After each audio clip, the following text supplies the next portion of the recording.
नमस्कार, मैं आर.के. जायसवाल और आप देख रहे हैं जनमत की पुकार। मौजूद हूँ पश्चिमी लोकसभा क्षेत्र में, जहां पर कमलजीत सहरावत ने आज प्रेस कॉन्फ्रेंस बुलाई है। लगातार आम आदमी पार्टी सरकार पर, मुख्यमंत्री आतिशी पर लगातार आरोप लगा रही है। चलिए उनसे बातचीत करते हैं कि क्या क्या आरोप लगाती हैं। आज मौजूद है कमलजीत सहरावत जी। सहरावत जी, एक सवाल।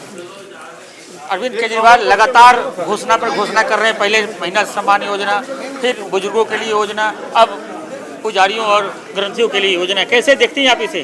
10 साल से जो पार्टी दिल्ली के अंदर सत्ता में हो, पूर्ण बहुमत से हो, उसने पूरे 10 साल में इन योजनाओं का ड्राफ्ट भी रेडी ना किया हो, और आज जब वो योजनाओं की घोषणा कर रहे हैं, उन्हीं के विभाग बता रहे हैं कि ऐसी कोई योजना का ड्राफ्ट भी नहीं बना है, तो कितना बड़ा झूठ ये दिल्ली की जनता के साथ बोल रहे हैं। और पंजाब में 2.5 साल इनकी सरकार बने हो गए हैं, तो भी इनका कोई भी वहाँ पे योजना चालू नहीं हुई है। तो दिल्ली की जनता इस बात को समझती है। अवैध वोट काटे जाने का मामला तूल पकड़ता जा रहा है, और संजय सिंह लगातार आरोप लगा रहे हैं पूर्वांचलियों के वोट काटे जा रहे हैं। दिल्ली के अंदर अगर एक 50 गज के मकान में 100 से अधिक वोट बनी हुई हैं, तो वो किस तरह से हैं, उनको स्थापित किया गया है, वो व्यक्ति वहाँ नहीं मिले, तो ऐसे लोगों की वोट काटी गई है। और दिल्ली के अंदर रहने वाला हर भारतीय रहने के लिए हमेशा उसका देश है, उसकी राजधानी है, लेकिन दिल्ली के अंदर रोहिंग्या को रहने का अधिकार कभी नहीं मिलेगा। ये आम आदमी पार्टी की मानसिकता है। किस तरह से समाज में वो जहर फैला रहे हैं कि रोहिंग्या की बात को पूर्वांचल से जोड़ रहे हैं। दिल्ली की वर्तमान मुख्यमंत्री को चिट्ठी लिखी, जेल से बाहर आकर जब जमानत पर आए और उनको हटना पड़ा हाई कोर्ट के ऑर्डर की वजह से कि आप सेक्रेटरीट नहीं जा सकते, आप फाइल साइन नहीं कर सकते, तो मजबूरी में अपने पोस्ट से उन्हें हटकर आतिशी जी को वहां बिठाना पड़ा, जो कि एक डमी सीएम है। और उन्होंने पहली चिट्ठी दिल्ली की मुख्यमंत्री को लिखा कि दिल्ली की सड़कों की हालत बहुत खराब है, जब मैं सड़कों पर जा रहा हूं तो सब जगह गड्ढे हैं। तो इस बात को तो मुझे कहने की आवश्यकता नहीं है, क्योंकि दिल्ली के भूतपूर्व मुख्यमंत्री वर्तमान मुख्यमंत्री को लिखित में भेज रहे हैं कि दिल्ली की गली नाली सड़कों की हालत बहुत खराब है। तो साथियों, आज आपके सामने वो व्यक्ति जो कहता है कि मैं बहुत ईमानदार हूं, वो जमानत पर रिहा है, उसको विदेश जाने की परमिशन नहीं है। उन्होंने 10 लाख की बॉन्ड देकर कोर्ट को अपनी गारंटी दी है, और अभी शीश महल बाकी है। अभी कह रहे थे, मैंने 2 दिन पहले सुना कि वो मुख्यमंत्री का घर था, तो मुख्यमंत्री, प्रधानमंत्री, एमपी, एमएलए सबको सरकार की तरफ से घर मिलता है, लेकिन उस घर में स्विमिंग पूल नहीं। निवेदन है साथियों, दिल्ली देश की राजधानी है, इसे राजधानी तो छोड़िए, ऐसा शहर बना दिया जहां पहली बार जल भराव में 12-13 लोगों की मृत्यु करंट लगने से हो जाती है। यूपीएससी के एस्पिरेंट बच्चे, कहीं ना कहीं मैं अगर कहूं कि उनकी मृत्यु हुई नहीं, उनको मौत दी गई है, तो इसमें बड़ी बात नहीं है। और मौत देने का कारण भी है कि वहां पर नाले साफ नहीं थे। तो आज दिल्ली की ये समस्या बनाने वाले हम ये 10 के 10 आरोप पत्र आज आपके सामने रिलीज कर रहे हैं, और आपसे निवेदन करते हैं कि आप दिल्ली की जनता के बीच में हमारी बातों को रखें। साथियों, मेरे हाथ में 3 पेपर हैं। ये तीनों कमिटमेंट हैं आम आदमी पार्टी के उस व्यक्ति की जो खुद को दिल्ली की जनता का सबसे बड़ा सेवक बताता है। ये मैनिफेस्टो है 2015 का, उसके बाद ये मैनिफेस्टो है 2020 का, जिसके अंदर ये गारंटियां दी गई हैं, और ये मैनिफेस्टो है एमसीडी में 2022 में, जब अरविंद केजरीवाल जी ने निगम में आने के लिए अपनी घोषणाएं की थी। इन तीनों मैनिफेस्टो के ऊपर 2015, 2020 और 2022, इन तीनों मैनिफेस्टो के ऊपर आज आपके साथ जो हम बात रखने वाले हैं, मेरा निवेदन है, इसमें अगर आपको कहीं पर भी कोई सवाल हो कि हमने कोई बात गलत कही है, तो आप सवाल पूछ सकते हैं। सबसे पहले दिल्ली में बात शुरू करते हैं। दिल्ली में जब ये व्यक्ति आए तो इन्होंने खुद को गरीब का हमदर्द और अपना बताते हुए कि मैं आपका भाई हूँ, बेटा हूँ, अपनी राजनीति की शुरुआत की। सबसे पहली आवश्यकता होती है खाने के लिए रोटी, और इसमें इसमें जो राशन कार्ड है वो सबसे पहले आता है। दिल्ली के अंदर 2015 तक 66,800 राशन कार्ड बने हुए थे। दिल्ली का कोटा केंद्र सरकार की तरफ से 1,56,800 राशन कार्ड बनाने का है। 1 नवंबर 2024 तक ये 90,000 राशन कार्ड जो दिल्ली सरकार बना सकती थी, इन्होंने नहीं बनाए। अचानक 1 नवंबर 2024 को इन्होंने अखबार में खबर दी कि जो 90,000 राशन कार्ड है वो अब हम बनाएंगे। तो पहला सवाल कि 2015 से जो राशन कार्ड आप बना सकते थे वो आपने 1 नवंबर 2024 तक बनाने के फॉर्म के ऊपर काम क्यों नहीं किया। इन राशन कार्ड में सबसे बड़ी बात है कि गरीब व्यक्ति को प्रधानमंत्री जी की तरफ से प्रति व्यक्ति 5 किलो राशन भी मिलता है और कोविड के बाद इस योजना में हर गरीब परिवार को प्रधानमंत्री जी 5 किलो राशन देते हैं। यानी सेंटर से दिल्ली को रेगुलर मिलने वाला राशन तो छोड़िए, प्रधानमंत्री जी का मिलने वाला गरीब का राशन भी इन्होंने दिल्ली वालों को मिलने नहीं दिया।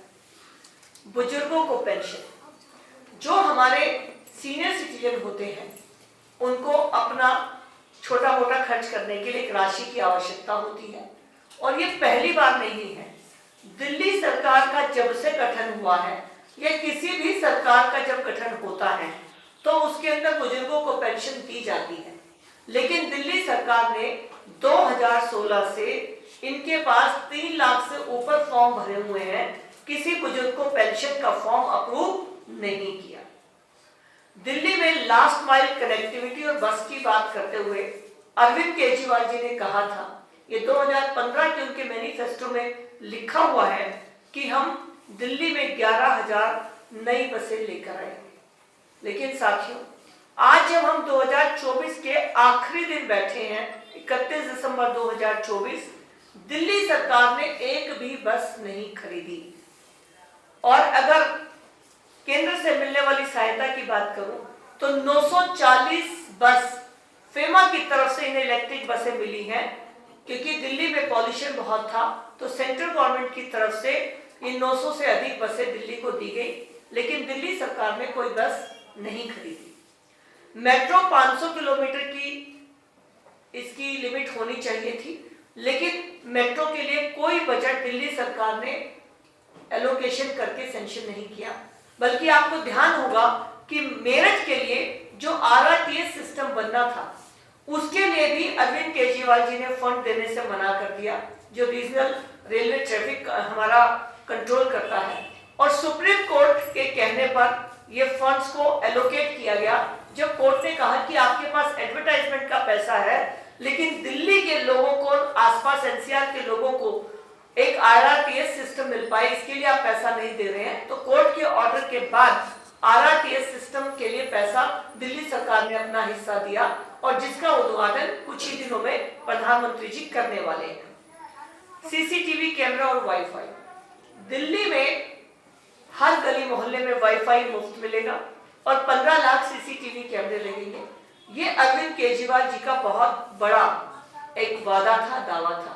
आज इसकी हकीकत मुझे लगता है कि मुझे बताने की आवश्यकता भी नहीं, पूरी दिल्ली में कहीं पर भी CCTV कैमरा या वाईफाई का सिस्टम एग्जिस्ट नहीं करता है। सिविल डिफेंस को पक्का करेंगे, होमगार्ड के कर्मचारियों को पक्का करेंगे, निगम के कर्मचारियों को पक्का करेंगे। ये वो व्यक्ति हैं जो कहते थे कि पक्का करने में क्या होता है, एक साइन ही तो करना होता है, एक हस्ताक्षर ही तो होता है। लेकिन आज दिल्ली में होमगार्ड दर-दर की ठोकर खा रहे हैं, गेस्ट टीचर दर-दर की ठोकर खा रहे हैं।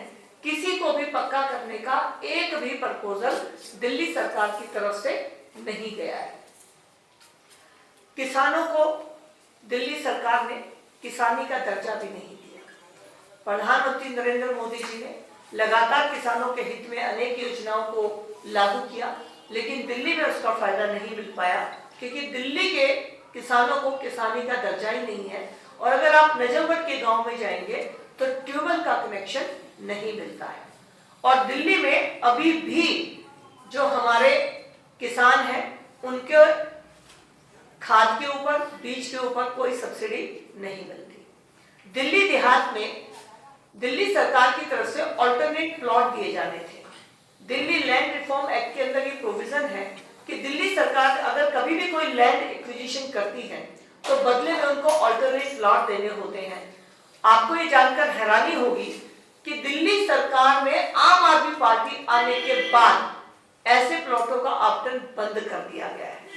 शीला दीक्षित जी के सरकार तक वो प्लॉट मिले हैं, लेकिन उसके बाद इन सारी फाइलों को डंप कर दिया गया और एक ऐसा केस का उदाहरण लेकर जो दिल्ली में लागू भी नहीं होता है।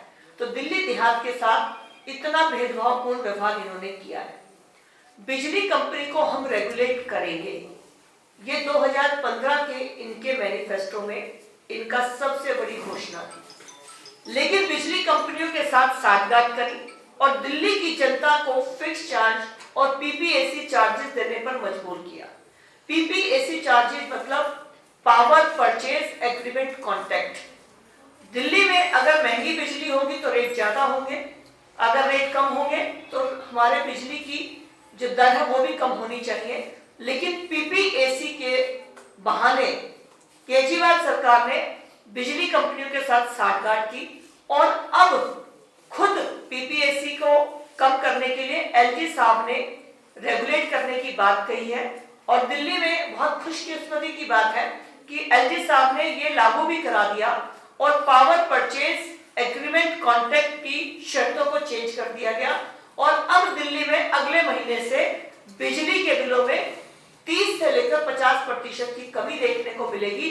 लेकिन इसका पूरा श्रेय पीपीएसी चार्जेस को कम करने में एलजी साहब का जो बिजली कंपनियों के साथ, डिस्कॉम के साथ बैठक रही है, वो इसका मुख्य कारण रहा। यमुना, हम सब दिल्ली के रहने वाले लोग अगर अपने बचपन को याद करें तो हम यमुना में नहाने के लिए जाते थे और कार्तिक के महीने में हम सब यमुना नहा कर आते थे। लेकिन आज यमुना की हालत ये है कि अमोनिया का लेवल इतना है कि उसके आसपास जाने के लिए भी डॉक्टर्स ने मना किया है कि आप यमुना के आसपास मत जाइएगा। 34 किलोमीटर लंबी यमुना दिल्ली में आने से पहले नदी होती है, लेकिन जैसे ही 34 किलोमीटर दिल्ली का सफर पार करके आगे निकलती है तो ये एक नाले में तब्दील हो जाती है। यमुना पे रिवर फ्रंट बनाऊंगा, इसका सबसे बड़ा वादा था, लेकिन यमुना में जिस तरह से प्रदूषण बढ़ा है ये हम सबके सामने है। मोहल्ला क्लिनिक यानी स्वास्थ्य को अपनी सबसे बड़ी अचीवमेंट बनाने वाले आम आदमी पार्टी के भूतपूर्व मुख्यमंत्री ने कहा था कि मैं दिल्ली में 1000 मोहल्ला क्लिनिक बनाऊंगा। उन 1000 मोहल्ला क्लिनिक में आज कितने मोहल्ला क्लिनिक बने हैं, ये हमारा अरविंद केजरीवाल जी से सवाल है। जब तक वो सवाल का जवाब देते हैं तब तक ये मोहल्ला क्लिनिक की स्थिति है मेरे वार्ड के अंदर। ये सेक्टर 22 के अंदर मोहल्ला क्लिनिक है और ये आज से नहीं, जिस दिन से इस पोर्टा कैबिन को बनाया गया है इसके चारों तरफ घास है और ये गेट ऐसे ही बंद है। ये मोहल्ला क्लिनिक है सागरपुर का और ये सिर्फ 2 मोहल्ला क्लिनिक की फोटो हम आपको नहीं दिखा रहे हैं, ये तो एक उदाहरण है। दिल्ली में तकरीबन 500 मोहल्ला क्लिनिक की लिस्ट इनकी वेबसाइट पर है, जिसमें से ज्यादातर बंद पड़े हैं। और अगर हम स्वास्थ्य की बात करें तो इसमें दिल्ली सरकार के हॉस्पिटल, हमारी लोकसभा के अंदर सबसे पुराना हॉस्पिटल है दीनदयाल उपाध्याय अस्पताल। आज एक बेड के ऊपर 3-3 मरीज हैं और वहां पर कोई भी ऑपरेशन होने की डेट आपको मिल नहीं सकती है और डॉक्टर्स की हालत ये कि डॉक्टर्स के ऊपर इतना प्रेशर है कि वो ओपीडी में महीनों बाद की डेट देते हैं। दूसरा हॉस्पिटल है राव तुलाराम हॉस्पिटल जो जाफरपुर में है। यह हॉस्पिटल भी अरविंद केजरीवाल जी के आने से पहले का बना हुआ है, जैसे कि दीनदयाल हॉस्पिटल बना है। आज राव तुलाराम हॉस्पिटल के अंदर ब्लड बैंक नहीं है, आईसीयू नहीं है। अगर कोई भी वहां पर एक्सीडेंटल केस या भगवान ना करे कोई अटैक या कोई इस तरह की स्थिति में कोई अगर मरीज पहुंचता है तो उसको सीधा 21 किलोमीटर दूर दीनदयाल उपाध्याय हॉस्पिटल में रेफर कर दिया जाता है। तो ये राव तुलाराम की स्थिति है।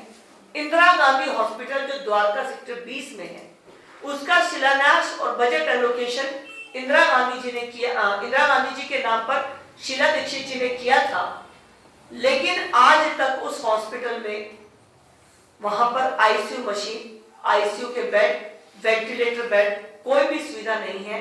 नाइट को वहां पर डॉक्टर्स नहीं होते हैं। साथ में हमारे यहाँ पर एक आयुर्वेदिक हॉस्पिटल है खेड़ा डाबर में। उस आयुर्वेदिक हॉस्पिटल में आज डॉक्टर्स को तनख्वाह नहीं मिली है, दवाइयां नहीं मिली है। और मेरा हॉस्पिटल में जाना हुआ था तो उन्होंने कहा कि हमें शर्म आती है अगर कोई हमारे पास आ जाए, क्योंकि हमारे पास उनको देने के लिए, उनका ट्रीटमेंट करने के लिए कोई भी फंड या कोई भी सर्विसेज अवेलेबल नहीं है। जहां हम बैठे यहीं से थोड़ी दूर रघुवीर नगर में एक गवर्नमेंट का छोटा हॉस्पिटल है दिल्ली सरकार का। मुझे लगातार 3 बार वहां से फोन आ चुके हैं कि यहाँ पर डायलिसिस की जो एक मेडिसिन होती है वो पिछले 7-8 महीने से आई नहीं है। तो हम लोग कहां पर जाएं? तो ये इनके स्वास्थ्य मॉडल का एक नमूना है जो मैंने आपके सामने विवरण किया है। स्कूल के नाम पर बहुत बड़े बड़े प्रचार दिल्ली सरकार ने किए हैं। साथियों, आपको जानकर हैरानी होगी कि जो व्यक्ति कहते थे कि मैं 500 नए स्कूल बनाऊंगा, वो जो 1068 पहले के स्कूल हैं उनमें आज तक प्रिंसिपल भी नहीं दे पाए। दिल्ली के अंदर 1068 स्कूल हैं और 1068 में मात्र 700 के अंदर प्रिंसिपल है, बाकी को वाइस प्रिंसिपल ही चलाती है। यानी एकेडमिक लेवल पे क्या उस स्कूल का स्टैंडर्ड होगा आप समझ सकते हैं। गरीब के बच्चे को अगर अच्छा भविष्य बनाना है, वो डॉक्टर इंजीनियर बनना चाहे, तो उसके साथ अरविंद केजरीवाल ने सबसे बड़ा मजाक किया है। आज 1068 में से मात्र 340 स्कूलों के अंदर साइंस है, मात्र 340 स्कूल। और अगर उच्च शिक्षा की बात करें तो दिल्ली यूनिवर्सिटी के अंदर आने वाले 12 कॉलेज दिल्ली सरकार के अंदर आते हैं, जिनका खर्चा दिल्ली सरकार को देना होता है। उन 12 स्कूल कॉलेजेस के अंदर कोई भी मेंटेनेंस का पैसा कैपिटल हेड में नहीं दिया गया और टीचर्स की सैलरी नहीं दी जा रही है। आप सब द्वारका में जाकर दीनदयाल उपाध्याय कॉलेज देख सकते हैं, मैं वहां की एलुमनाई हूं। वहां पे अगर एक पाइप का मेंटेनेंस कराना हो तो प्रिंसिपल के पास पैसे नहीं है कि वो उस पाइप को भी मेंटेनेंस करा पाए। और टीचर्स को कोई सैलरी 12 कॉलेजेस में जो दिल्ली सरकार के अंदर आते हैं नहीं दी जा रही। दिल्ली स्पोर्ट्स यूनिवर्सिटी की बात करने वाले अरविंद केजरीवाल से सवाल है कि आपने मुंडका के पास जमीन अलॉट कर दी दिल्ली स्पोर्ट्स यूनिवर्सिटी की। एक हमारे बहुत प्रसिद्ध देश के खिलाड़ी को वहां का वाइस चांसलर नियुक्त करके आपने वो भी सैलरी देनी शुरू कर दी, लेकिन वहां पर अभी भी खेत है। वहां पर अभी भी जिस तरह से पहले वो जमीन थी आज है, जबकि आप बहुत सालों से उसकी मार्केटिंग कर रहे हैं। तो ये मैंने स्कूलों की बात की। और बड़ी बड़ी बात करने वाले अरविंद केजरीवाल जी, ये हमारी लोकसभा में मटियाला की आज की फोटो है, जहां पर एक हॉल के अंदर 6 क्लासेस बैठी हुई हैं। और ये हालत है कि ये बिल्डिंग कभी भी गिर सकती है, इसीलिए यहाँ पर जो पार्किंग है वहां पर खुले में बच्चों को बैठ के पढ़ाया जाता है। ये छत की हालत है और ये सिर्फ एक उदाहरण है, ऐसे अनेक स्कूल हैं। और दिल्ली सरकार जो स्कूल की बिल्डिंग बना रही है उसे आज भी लेंटर गार्टर और सरिया से बनाया जाता है, जो हमारा पुराने जमाने की होती थी। कोई भी लेंटर उसके अंदर डाला नहीं जाता। स्कूल के नाम पर बहुत बड़ा करप्शन है। सफाई 2020 में जब दिल्ली में अरविंद केजरीवाल जी आए तो उन्होंने कहा कि दिल्ली में 3 तरफ कूड़े के पहाड़ हैं और मैं 6 महीने के अंदर इन कूड़े के पहाड़ों को हटा दूंगा। आज 2 साल पूरे हो गए हैं निगम में आम आदमी पार्टी की सरकार को आए, लेकिन वो 2 कूड़े के ढेर तो क्या ही हटने थे, पूरी दिल्ली कूड़ा कूड़ा हुई है। आप कहीं पर भी जाएंगे तो ये दिल्ली के सड़क की दिल्ली के किसी भी पार्क के कोने की ये फोटोज हैं जो पूरी दिल्ली में या कहीं पर भी देख सकते हैं। नवादा मेट्रो स्टेशन शिवाजी मार्ग के ऊपर है। आप उसके नीचे अभी जाएंगे तो आपको देखकर हैरानी होगी कि वहां पर कूड़े का क्या हाल है। तो ये सफाई की हालत आज ऐसी है, घर घर से कूड़ा उठाने वाली कंपनियों की पेमेंट नहीं हो रही है और दिल्ली के अंदर सफाई व्यवस्था बिल्कुल कोलैप्स कर चुकी है। दिल्ली जल बोर्ड की बात करें तो दिल्ली जल बोर्ड जो 2013 तक 500 करोड़ प्लस था, आज वही दिल्ली जल बोर्ड 70,000 करोड़ माइनस में हो गया है। वार्ड नंबर 104 में अगर आप जनकपुरी विधानसभा में जाएंगे तो आप देखेंगे कि लोगों के घर के अंदर सीवर का पानी घुस रहा है। आप यहां से थोड़ी दूर रघुवीर नगर जाइए, आप राजौरी गार्डन जाइए, आप किसी भी क्षेत्र में जाइए, द्वारका में चले जाइए, दिल्ली जल बोर्ड का जो हालत है कोई भी सफाई उनकी नहीं हुई है। नजफगढ़ जोन में नालों की सफाई के ऊपर 80 करोड़ रुपए का खर्च कर दिया गया, लेकिन जब नालों की सफाई का रिकॉर्ड मांगा गया कि कितनी शीट निकली, कितनी शीट को कहां डाला गया, तो कोई भी हिसाब नहीं दिया गया। और आज अमित खरखड़ी जी ने जो एंटी करप्शन ब्यूरो में केस डाला है तो 80 करोड़ का घोटाला नजफगढ़ जोन में सफाई का विषय लेकर आज इनके ऊपर जांच चल रही है।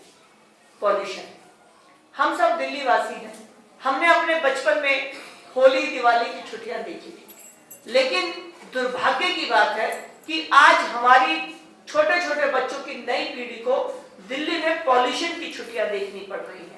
AQI का जो लेवल 500, 700, 800 और मेरे पास स्क्रीनशॉट है कि दिल्ली में एक दिन के लिए 1000 भी AQI का लेवल था। तो दिल्ली को आज प्रदूषित शहर बनाने के लिए आम आदमी पार्टी पूर्ण तरह से जिम्मेवार है। अनऑथराइज्ड कॉलोनी, अनाधिकृत कॉलोनी में कोई भी सड़क, नाली, सीवर का कनेक्शन नहीं दिया गया। और अब अगर आप किसी भी अनऑथराइज्ड कॉलोनी में, नजफगढ़ में अनऑथराइज्ड कॉलोनी बहुत ज्यादा है, आप जाकर पूछेंगे तो BSCS उनको मीटर नहीं दे रहा है। उनका सीधा है कि आपको मीटर नहीं दिए जा सकते। पहले वो DDA के एक रूल को बना रहे थे इसकी डाल, DDA ने अपना ऑर्डर निकाल दिया कि हमारी तरफ से कोई दिक्कत नहीं है, तो भी किसी घर में भी नजफगढ़ जोन के अनऑथराइज्ड कॉलोनी में मीटर नहीं लग रहा है। तो BSCS ने जो हाल कर रखा है वो दिल्ली की जनता के लिए एक बहुत बड़ा दुखदायी कारण है। इसके बाद आज अगर कहते हैं कि महिला सम्मान राशि देंगे, संजीवनी देंगे, महिला सम्मान राशि 10 साल आप ही थे अरविंद केजरीवाल जी। किसी भी पॉलिसी को लागू करने के लिए पॉलिसी को ड्राफ्ट किया जाता है, बजट एस्टिमेट होता है, फिर एलोकेशन होता है, कैबिनेट की मीटिंग होकर अप्रूवल होता है और तब उस पॉलिसी को नोटिफाई किया जाता है। 10 साल आपके पास पूर्ण बहुमत की सरकार थी। आप चाहते तो संजीवनी और महिला सम्मान दोनों को लागू कर सकते थे, लेकिन 10 साल में आपने किसी भी महिला को यह सम्मान राशि नहीं दी। अब अगर आकर तीसरी बार आप दिल्ली की जनता को झूठ फैलाकर सोचते हैं कि भ्रमित कर लेंगे, तो ये दिल्ली की जनता आपको समझ चुकी है। महिला सम्मान और संजीवनी नाम की कोई पॉलिसी दिल्ली सरकार के किसी विभाग में उसका कोई प्रपोजल नहीं है। ये दिल्ली सरकार के विभागों ने खुद अपनी प्रेस नोट में कवर करके बता दिया कि ऐसी कोई योजना दिल्ली सरकार के प्रपोजल में भी फिलहाल नहीं है। अगर आपको लागू करना था तो आयुष्मान योजना आप दिल्ली में लागू करते। 2014 से जब से प्रधानमंत्री जी आए हैं सभी स्टेट्स की चिंता कर रहे हैं। जब आयुष्मान योजना को लागू किया गया तो दिल्ली और बंगाल सिर्फ 2 स्टेट हैं जिन्होंने आयुष्मान को लागू नहीं होने दिया। हमारे चुनाव में यानी पिछले लोकसभा के चुनाव में हमने लोगों से फॉर्म भरवाए कि हम 70 वर्ष से अधिक सभी बुजुर्गों को regardless of their income group, चाहे वो कितने भी बड़ी जॉब से रिटायर हुए हो या कोई भी हो, सबको 5 लाख का आयुष्मान मिलेगा। लेकिन उसको भी दिल्ली सरकार ने लागू नहीं होने दिया। तो दिल्ली के 7 सांसद दिल्ली हाईकोर्ट गए और आपके माध्यम से मुझे दिल्ली की जनता जनार्दन को बताते हुए खुशी हो रही है कि दिल्ली सरकार को दिल्ली हाई कोर्ट से बहुत फटकार पड़ी। उन्होंने कहा कि आपको क्या तकलीफ है, जब पूरे देश के अंदर आयुष्मान लागू है तो आप लागू क्यों नहीं होने दे रहे। दिल्ली सरकार इसका कोई जवाब नहीं दे पाई और अब दिल्ली हाई कोर्ट ने 2 दिन पहले ऑर्डर कर दिया है कि 5 जनवरी से पहले दिल्ली सरकार के अधिकारियों को आयुष्मान का MOU साइन करना होगा। तो आज आपके माध्यम से नए साल की ये दिल्ली वालों को सौगात है कि 5 लाख की आयुष्मान सीनियर सिटीजन्स के लिए 5 जनवरी के बाद दिल्ली हाई कोर्ट के ऑर्डर से लागू हो जाएगी। लेकिन इसको रोकने के लिए अरविंद केजरीवाल ने कोई कसर नहीं छोड़ी। तो देखा कि इस तरीके से आम आदमी पार्टी की सरकार पर कमलजीत सहरावत जो भाजपा की सांसद हैं किस तरीके से सवाल पूछे हैं। कई सवाल इन्होंने आम आदमी पार्टी की सरकार पर खड़े किए हैं कि किस तरीके से ये भ्रष्टाचार कर रहे हैं, जेल से आए हैं, बेल पर हैं। बहुत सारे इन्होंने आरोप लगाए हैं और अरविंद केजरीवाल से सवाल पूछे हैं कि जब चुनाव आता है तो गिरगिट की रंग की तरह अरविंद केजरीवाल रंग बदलने लगते हैं। तो मिलते हैं किसी और खबरों के साथ। नमस्कार।